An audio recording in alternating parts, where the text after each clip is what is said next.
Hello friends, I am अभी, you are watching अभी genius study. तो आज हम लोग बात करने आए हैं लूसेंट पर। तो चलिए बिना टाइम वेस्ट के वीडियो स्टार्ट करते हैं। सबसे पहले आप लोग लूसेंट का एक बुक देख लीजिए। ये हमारा क्या लूसेंट बुक है, ठीक है। आज हम लोग इसी का पहला टॉपिक करने वाले हैं, जिसका नाम क्या है हमारा, भारत का इतिहास, ठीक है।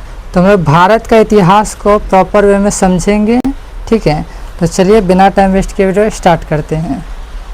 भारत का पहले समझेंगे हम लोग नामकरण, फिर उसके बाद परिचय, ठीक है।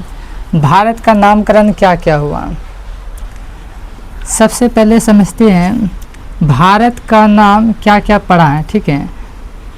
महाकाव्य, महाकाव्य प्लस पुराण,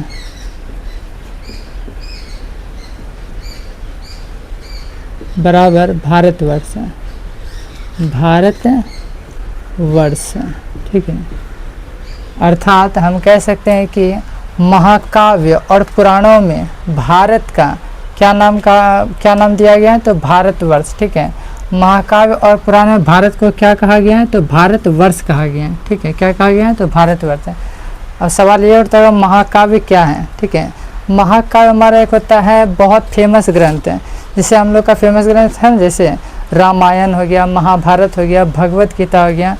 तो उन सब किताबों में, धर्म ग्रंथों में भारत को क्या नाम दिया गया, तो भारतवर्ष नाम दिया गया है, ठीक है। क्या नाम दिया गया है, भारतवर्ष है, ठीक है। और एग्जाम में क्वेश्चन पूछा जाता है कि भारतवर्ष का सर्वप्रथम उल्लेख किस अभिलेख में मिलता है, तो याद रखिएगा हाथी गुम्फा अभिलेख है, ठीक है। हाथी गुम्फा अभिलेख है, ठीक है। हाथी गुम्फा अभिलेख में भारत को किस नाम से जानते हैं, तो भारतवर्ष के नाम से जानते हैं, ठीक है। हाथी गुम्फा अभिलेख में भारत को भारतवर्ष कहा गया है, ठीक है। एग्जाम में क्वेश्चन पूछा जाता है कि किस अभिलेख में भारत को भारतवर्ष कहा गया है, तो याद रखिएगा, तो कौन सा वो अभिलेख हमारा, हाथी गुम्फा अभिलेख। कौन सा अभिलेख, हाथी गुम्फा अभिलेख, याद रखिएगा, ठीक है। हाथी गुम्फा अभिलेख में भारतवर्ष कहा गया है, ठीक है। ये अभिलेख होता क्या है, पहले ये भी समझ लेते हैं, ठीक है। अभिलेख का मतलब है जो पत्थरों या धातु पर लिखा गया लेख, ठीक है। जैसे पहले के टाइम में कॉपी किताब तो हुआ नहीं करता था। पहले के टाइम में लोग क्या करते थे, छेनी हथौड़ी से खोद कर क्या करते थे, अपना राजा लोग जो होते थे वो जीवनी लिखा करते थे, ठीक है। तो उसी को हम लोग क्या कहते हैं, तो अभिलेख कहते हैं, ठीक है। अर्थात हम कह सकते हैं कि पत्थरों या धातुओं पर लिखा गया लेख को ही क्या कहेंगे, अभिलेख कहेंगे। क्या कहेंगे, अभिलेख, ठीक है। तो ये हमारा क्या अभिलेख है, ठीक है। हाथी गुम्फा अभिलेख है। सभी का अभिलेख का नाम होता है, ठीक है। सब राजा ने अपना अपना जो भी अभिलेख जारी करवाया है, तो उसका क्या होता है, एक नाम होता है, ठीक है। तो जैसे हम लोग का होता है ना हिस्ट्री, पॉलिटिकल, इकोनॉमिक्स, ये सब बुक का नाम होता है। उसी तरह से पहले टाइम में लोग राजा लोग क्या करते थे, अपना अभिलेख पर पूरा जीवनी लिखा करके उस अभिलेख का नाम दे दिया करते थे, ठीक है। तो इस अभिलेख का नाम हमारा क्या है, फिलहाल हाथी गुम्फा अभिलेख, ठीक है। इसमें किसका जिक्र मिला है, तो भारतवर्ष का जिक्र मिला है। किसका, तो भारतवर्ष का, ठीक है। अब समझते हैं भारत को अंग्रेजों ने क्या कहा। भारत को अंग्रेजों ने क्या कहा,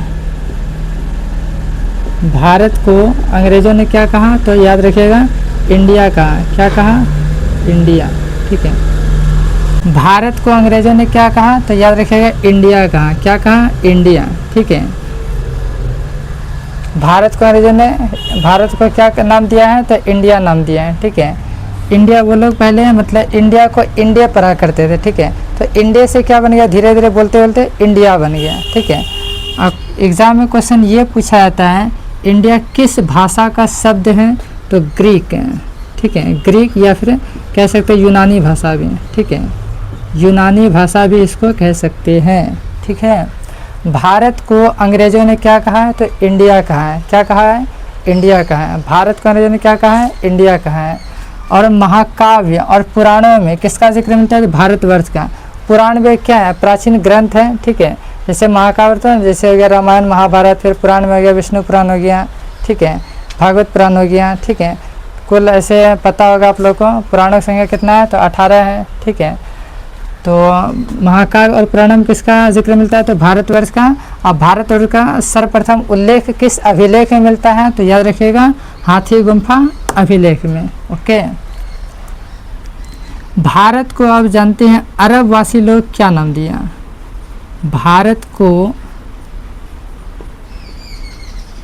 अरबवासी ने क्या कहा, भारत को अरबवासी ने क्या कहा, तो याद रखिएगा भारत को अरबवासी लोग, यहाँ पर एक नदी बहती है, ठीक है, यहाँ पर उस नदी का नाम क्या है, सिंधु, ठीक है।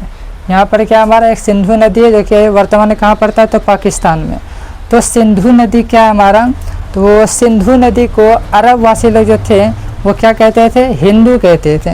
सिंधु को वो हिंदू कहते थे, जिस वजह से सिंधु से हिंदू होने की वजह से क्या हो गया, हिंदू से उसका नाम क्या पड़ गया हमारा, हिंदुस्तान। क्या पड़ गया, हिंदुस्तान, ठीक है। वो सिंधु को हिंदू कहते थे अरबवासी लोग, जिस वजह से भारत का नाम क्या पड़ गया, हिंदुस्तान। ओके, हिंदुस्तान। हिंदुस्तान अब किस भाषा का शब्द है ये भी जान लेते हैं। याद रखिए हिंदुस्तान हमारा क्या है, तो फारसी भाषा का शब्द है, फारसी भाषा का, ठीक है। किस भाषा का, फारसी भाषा का शब्द है। हिंदुस्तान हमारा किस भाषा का शब्द है, तो याद रखिएगा फारसी भाषा का। और इंडिया किस भाषा का शब्द है, याद रखिएगा ग्रीक भाषा का, ठीक है। और भारतवर्ष का सर्वप्रथम उल्लेख किस अभिलेख मिलता है, तो याद रखिएगा हाथी गुम्फा अभिलेख में, ठीक है। चलिए यहाँ तक समझ चुके हैं हम लोग। अब समझते हैं भारतवर्ष का, भारत का एक और नाम है जिसका नाम हमारे क्या है, आर्यावर्त। आर्यावर्त,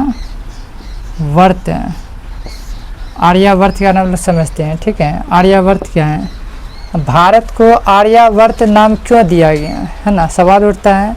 भारत को आर्यावर्त क्यों कहा जाता है, भारत को आर्यावर्त इसलिए कहा जाता है क्योंकि पहली बार भारत में क्या हुआ था, आर्य लोगों का आगमन हुआ था। आर्य लोगों का पहली बार भारत आगमन हुआ था, भारत आगमन हुआ था, ठीक है। आर्यावर्त क्यों नाम पड़ा ये इसका भारत का, तो याद रखिएगा क्योंकि आर्य लोग क्या हुए थे, आर्य लोग पहली बार भारत आए थे, ठीक है। भारत में आर्य लोग पहली बार आए थे, जिस वजह से भारत का नाम क्या पड़ गया हमारा, आर्यावर्त पड़ गया। ओके, उम्मीद करते हैं आप लोग यहाँ तक समझ गए होंगे। अब समझते एक और नाम है इसका, जिसका नाम क्या है, जम्बू द्वीप। क्या है, जम्बू द्वीप। आप समझते जम्बू द्वीप क्या है, ठीक है। भारत का एक और नाम है जिसका नाम क्या है हमारा, जम्बू द्वीप, ठीक है। प्राचीन समय में जो भारत देश था हमारा, उसके चारों बगल क्या था, जामुन का बहुत ज़्यादा मात्रा में क्या था, पेड़ था, ठीक है, बहुत ज़्यादा मात्रा में। यहाँ से यहाँ तक पूरा क्या था, जामुन वृक्षों का क्या था, समूह था, ठीक है। जिस वजह से भारत का नाम क्या पड़ गया, जम्बू द्वीप, ठीक है। जम्बू द्वीप, जम्बू द्वीप का अर्थ क्या होता है, एग्जाम में पूछा जाता है, क्या होता है इसका जम्बू द्वीप का अर्थ, जामुन वृक्षों का द्वीप। जामुन वृक्षों का द्वीप, ठीक है। जामुन वृक्षों का द्वीप मतलब ये हमारा क्या, जामुन वृक्षों का एक प्रकार क्या द्वीप है ना, क्योंकि यहाँ अधिक मात्रा में क्या पाए गए हैं, जामुन वृक्ष, जिस वजह से भारत का नाम क्या पड़ गया था, जम्बू द्वीप। आर्यावर्त भी समझ गए, जम्बू द्वीप भी समझ गए हैं, इंडिया भी समझ गए, भारतवर्ष भी समझ गए, ठीक है।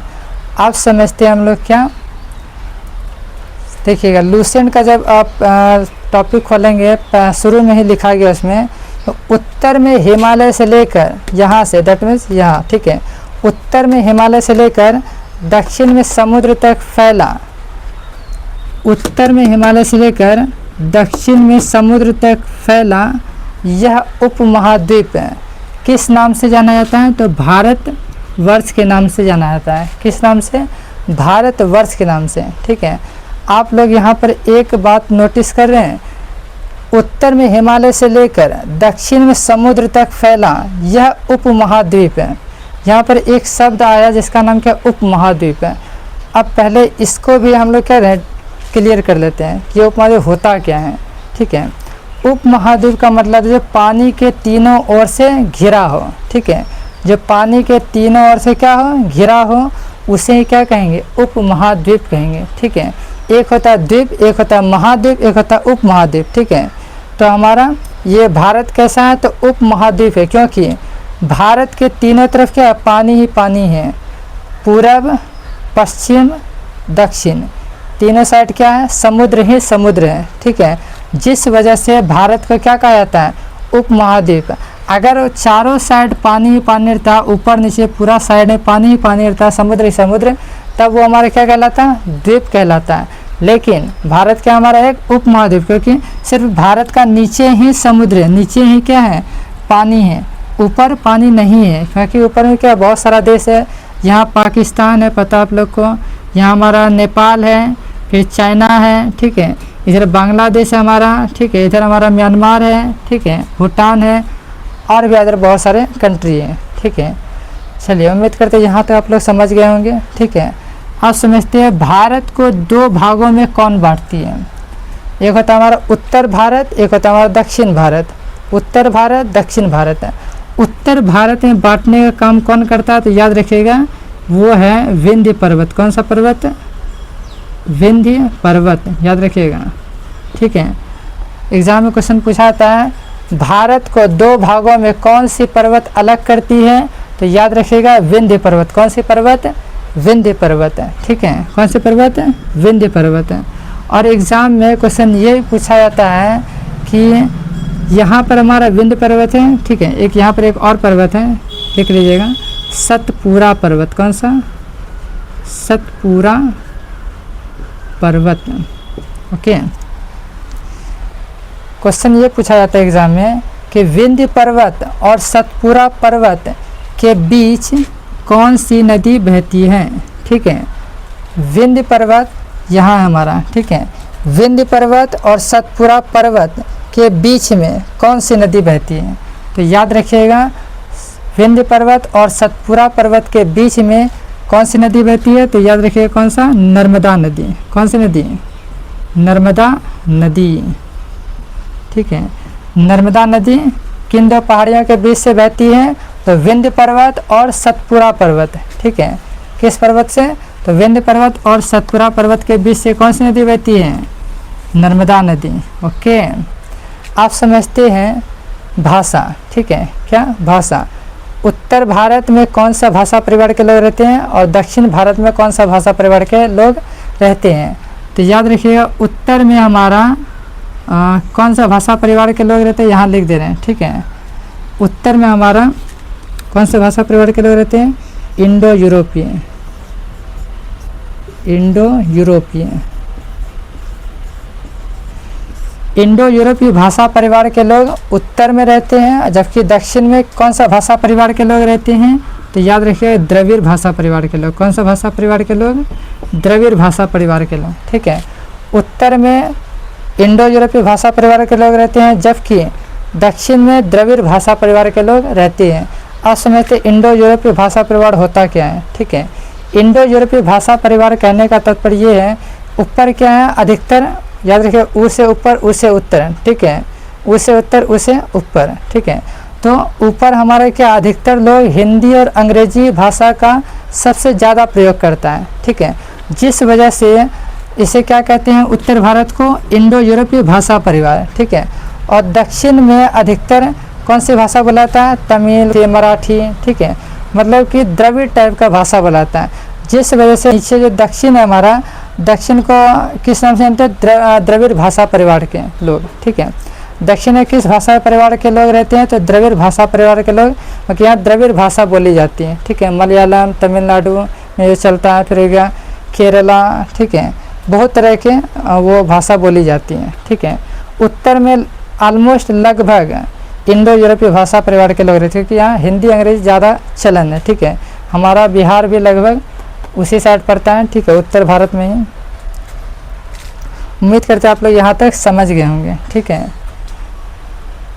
महाकाव्य और पुराण में भारतवर्ष कहा गया है। एक बार रिवीजन कर देते हैं। ओके, महाकाव्य प्लस पुराण में भारतवर्ष कहा गया है। अब पूछे एग्जाम में क्वेश्चन क्या कि भारतवर्ष का सर्वप्रथम उल्लेख किस अभिलेख में मिलता है, तो हाथी गुम्फा अभिलेख में, याद रखिएगा। फिर भारत को अंग्रेजों ने क्या नाम दिया, इंडिया नाम दिया। इंडिया किस भाषा का शब्द है, तो ग्रीक भाषा का शब्द है। भारत को अरबवासी ने क्या कहा, तो वो लोग सिंधु नदी को हिंदू कहते थे, जिस वजह से क्या पड़ गया इसका नाम भारत का हिंदुस्तान। ठीक है, क्या पड़ गया, हिंदुस्तान। हिंदुस्तान किस भाषा का शब्द है, याद रखिएगा, फारसी भाषा का शब्द है। किस भाषा का, फारसी भाषा का। फिर हमारा भारत, इसका एक और नाम, इसका नाम क्या, आर्यावर्त है। आर्यावर्त भारत का नाम क्यों पड़ा, क्योंकि आर्य लोगों का पहली बार भारत में आगमन हुआ था।